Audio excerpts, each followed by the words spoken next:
Hey there in YouTube land, and welcome to Pynns Perspectives. Today we're going to be talking about, well, it's kind of a little vlog. We're going to talk about some movie stuff, some comic book stuff, and some video game stuff. So there's some news out there that came out today that I wanted to talk about. Hopefully we'll get like one of those bigger videos that I do with my son sometimes where you just like bullet point like a bunch of topics. But here's my, well, basically my first views on these topics. What you can't see very well there is because I'm using my little tiny TV until I get another TV. Hopefully, will be next week. Uh, rest in peace, TV. Rest in peace. Is that well, Marvel announced today that they're going to be taking their Ultimate Universe and their regular universe that they got right now, and pretty much all the Marvel universes, I guess those multiverses that they got up, and doing kind of like a DC New 52 type of thing, where they boom and they all kind of become one. And they said people fall off, and I think it's the way for Marvel to, without saying it out loud, hit the reboot button and basically say, okay, this is what we're gonna. Things have gotten convoluted. We've killed off some good characters that we probably shouldn't have killed off. Let's restart it. People that want to come in and like start reading here that have been watching our movies and stuff like that, and like watching some of our TV shows. Here's the starting point for you. Jump on here. Hopefully, this will fix certain things. The convoluted mess that is Spider-Man right now, with the whole Spider-Verse, Dan Slott's writing of it. Hopefully, what they're going to do is give different creators uh, the chance to work on different books. I know that there's a lot of Slott fans out there. I'm not one of them. I don't like his work, and I think that this whole Superior Spider-Man stuff and a lot of stuff he did around it. So the Spider Verse and the Spider Man, all that stuff was just a mess. Spider Man desperately needs reboots. Hopefully, he's going to be one of the characters that's going to get a reboot. I would like to see him. Let's merge the Ultimate Spider Man with it and either make him young or make him like the Ultimate Spider Man was. Like, Peter Parker came back to life. Maybe that's the reason. Or in the Ultimate Universe, because he died in the Ultimate Universe. Him and the Goblin both died, but they're both back. Uh, or make him married to Mary Jane again and let that whole thing that happened before be a horrible, horrible dream. So that's the new world is going to be called Battle World. Really, Battle World. So 616 and Ultimate didn't work, but Battle World does. Battle World sounds like something that like Apocalypse would be on, like training some of his people or something like that. I'm not sure about the name. Hopefully that's just the preliminary name, and they'll get into something. Well, I don't know, just less cheesy or something that sounds like it came out of a Super Friends episode. And I love the Super Friends, but no, Battle World is not a great name. That being said, the concept behind this I'm really for, and I want to see where they go with this. Hopefully, we're going to see some characters get some much needed reboots, and let's get rid of some of the convoluted stuff that they've had there. How many times has Jean Grey died? Come on, seriously, guys. And get a decent Avengers team, get Spider-Man done right. Let's get Punisher on the go again and doing it and being done justice to, and just let's see some more characters done well. Maybe let's get Danny Ketch back as Ghost Rider. Kind of like that. I'm a fan. And that's the Marvel news part of this.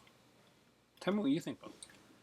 So the big announcement was made by Nintendo. Club Nintendo is officially shutting down. I think it's within the next 6 months because they're going to be basically doing a whole new kind of like a reward system.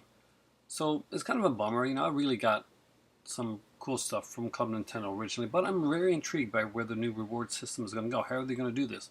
Are they going to streamline it so that the 3DS and Wii U finally work with the kind of the Nintendo ID account, and you're able to get things through there? Will there be more games that are going to come along? We can buy them on one system, and actually, it may not be the bigger games, but like some of the smaller games, some of the digital games.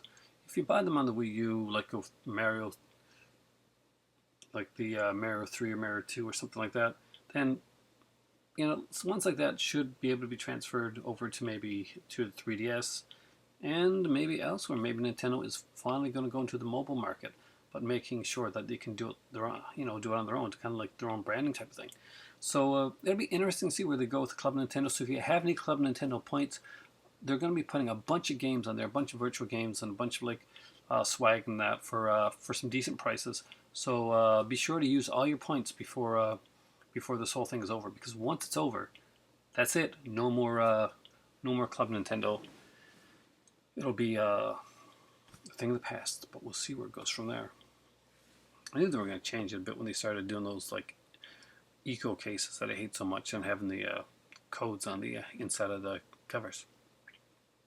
Yeah, so Club Nintendo no more. It's been called the scariest movie of the year, and The Babadook is coming to Blu-ray, and it's coming to Blu-ray as a joint production between IFC Midnight and Scream Factory. Yes, Scream Factory has got The Babadook as one of the new releases for their line, and Scream Factory has done a few like newer films. They did things like The Beneath, Dead Souls. Oh, look up there now; it's right behind me. I don't know if you noticed or not, but I've actually got my Scream Factory. There we go. My Scream Factory, my Arrow, and my Criterion all behind me right there now. So hopefully you'll be able to see some of those more often. And I can see them, so when I can kind of find out what I want to watch when I'm going to review stuff for you guys. So they're going to be doing The Babadook. It'll be really interesting to see how Scream Factory goes with the features for that one. This is probably the biggest new release that Scream Factory's ever done. It's a huge feather in their cap. This is a movie that a lot of people have claimed this is the best horror movie done this year, if not done in a while. So intrigued to see where they go with that, how they use it, and that's what I'm definitely going to be picking up. Babadook is it's a big movie. It's going to be a Scream Factory release. We're going to get some alternate cover art there. That's going to happen. Some incredible stuff. And hopefully one of those sexy slipcovers. I really love those. Scream Factory, give me a sexy slipcover for Babadook. Kind of demanded it. Kind of wanted it. Kind of feeling that. What do you think? Do you want a sexy slipcover and lots of features for Babadook? I think it deserves it. This is a movie that was very different, and it wasn't what I originally thought it was. I originally started watching Babadook, and I wasn't feeling the greatest, so I actually fell asleep. So what I thought the Babadook wasn't at all what it was. When I actually got to see the whole thing, I was like, oh, and I can't tell you without spoiling it, but I thought it was one thing, and I was like kind of disappointed because it was something, oh, I saw that coming. And then I thought it was another thing, and it was pretty cool. So hope you've noticed I've been trying to change the backgrounds for each topic that I talk about. But yeah, the Babadook, pretty cool stuff. So today we got Marvel announcing that their Marvel World's ending. The whole new Marvel World is starting up. We have the announcement of Club Nintendo going down, and of course, a few days ago, a little Scream Factory announcement of having the Babadook, which is pretty cool stuff. So there's some interesting stuff going on right now in geeky culture type of stuff. Also, I guess I should mention, won't stop for this one here, but Stephen Amell has said that the Lazarus Pit will not be used on Arrow. So the whole death thing is going to be fixed another way, which I don't know if I'm cool with. I really liked seeing Ra's al Ghul in in Arrow, and with Arrow's death in that episode, spoiler, you kind of expect to see the Lazarus Pit kind of like just bring him back, and we'd finally get an introduction to the Lazarus Pit on the DCTV universe, but apparently not. They're not doing that, and I'm very disappointed. Another thing, the following, they did an interview with the stars of the following, and they talked about the new direction that the show is going in. There's going to be more killers than just the one. The last two, well, it's been like the Joe Carroll basically series for the last two seasons. And this season is something different. We're going to see some more killers, some different stuff. They're going to take it more personal. What I hope they do not do, I really hope they don't. I want them to keep this as a serialized show, as in the first 2 seasons, where you kind of want to know what happens from episode to episode. I don't want to see a serial killer of the week or serial killer of every 2 weeks procedural. I'm really not interested in that. There's a lot of shows on there like that will make the following just another one of those shows that just happens to have Kevin Bacon in it.